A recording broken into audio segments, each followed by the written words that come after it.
我想亲手制作烟花给你们看，这是独属于我们中国人的浪漫。龙年将至，我想动手做一条龙形烟花，但是自己在家做很行啊。不过我想了一个办法，那就是进厂打工。在抖音的帮助下，我来到了烟花之乡浏阳。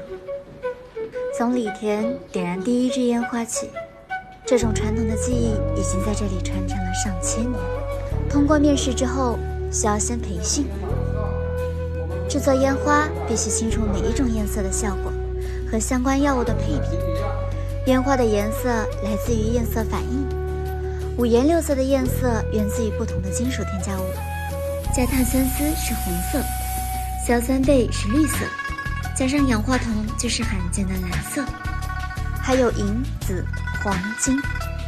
只要好好学习，我就很快可以去做我的龙形烟花了。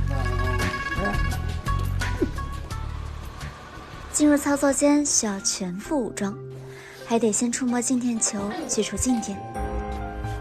我现在待的操作间都是一人一间，互相间隔10多米，并且处在远郊，就算发生爆炸都波及不到其他人。但是在里面的人就得神经紧绷，万分小心了。火药被发明以来，没有变成我们手中最锋利的剑，而是寄托着我们美好的心愿，点亮了此后中国千年的夜空。可是打了这么久工，感觉跟龙形烟花没什么关系啊。我得想办法打入内部看看。那还可不可以？就是从一个球往上炸开的时候，就像一条龙一样游动呢？老板说我的想法很好，但是目前的技术还是实现不了。那就给我们新做的烟花组合起个好名字吧，就叫龙腾盛世。也祝屏幕前的你龙年快乐。我还用工资跟我老板换了这么多大礼花，这里面可是有6个国际烟花比赛中的冠军作品，等一下一起放给你们看。如果一定要把烟花组成龙的形状，那么还有一个办法，就是把2000多根冷光烟花分别绑在舞龙的骨架上，然后将所有的引线通过电线连接在一起，就能做到瞬间点燃整条火龙，舞动下火龙翻飞。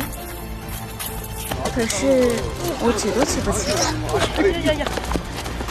用铁架子扎的龙头也太重了吧，这几十斤谁舞得起来啊？对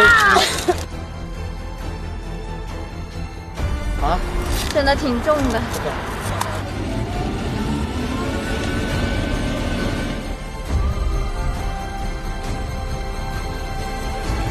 好了，许一个愿望吧。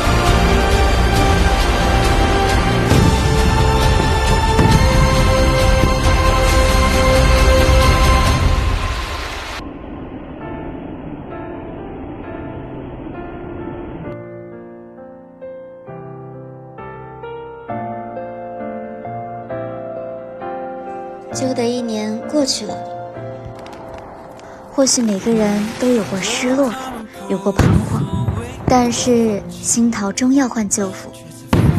愿你新年胜旧年，将来胜过往，力添新岁月，春满旧河山。